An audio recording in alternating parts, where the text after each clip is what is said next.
पिछले पार्ट से कंटिन्यू करते हैं। इलेक्ट्रोमैग्नेटिक स्कैनिंग और स्पेक्ट्रम एनालिसिस से सीकर के सिग्नल्स और रेडार सिग्नेचर की मैपिंग करी गई, यानी PL-15 में कौन सा रेडार किस प्रकार से काम करता है हमने उसको जाना। और सबसे कीमती चीज जो निकली वो थी उसका कॉम्पैक्ट आइसा सीकर, जो उसको चलाने वाला कंट्रोल लॉजिक सेंटर है। आइसा क्या होता है?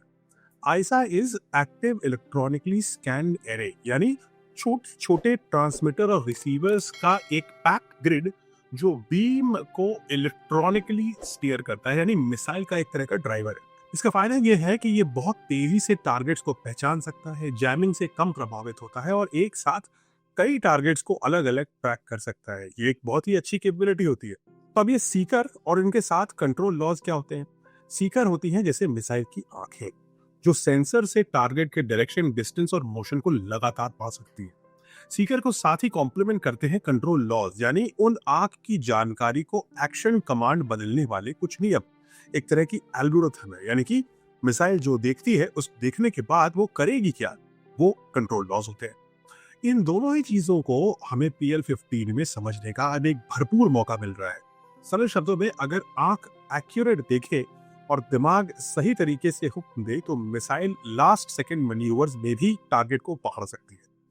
PL-15 के इंटैक्ट मिलने का मतलब सिर्फ हार्डवेयर ही नहीं था, बल्कि उसका ऑपरेशनल प्लेबुक भी हमें मिल जाना था, यानी जो सॉफ्टवेयर इसको चला रहा है उसको भी अब हम समझ पाएंगे।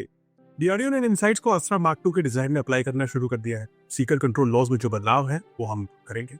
आइसा बेस्ड जो गाइडेंस सिस्टम है, अगर उससे हम कुछ अस्त्रा में इंप्रूवमेंट कर पाएंगे तो हम वो भी करेंगे।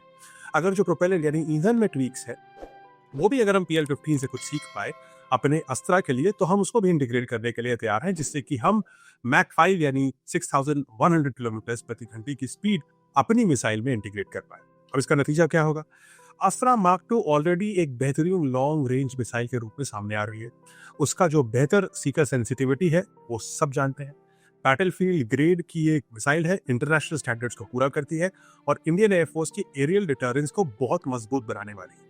और इसमें अगर PL-15 से जो भी अच्छी बातें हैं वो भी इंटीग्रेट कर दी गई तो फिर सोने पर सुहागा, यानी कि इस मिसाइल में दो देशों की अलग अलग टेक्नोलॉजीज एक साथ काम कर पाएंगी।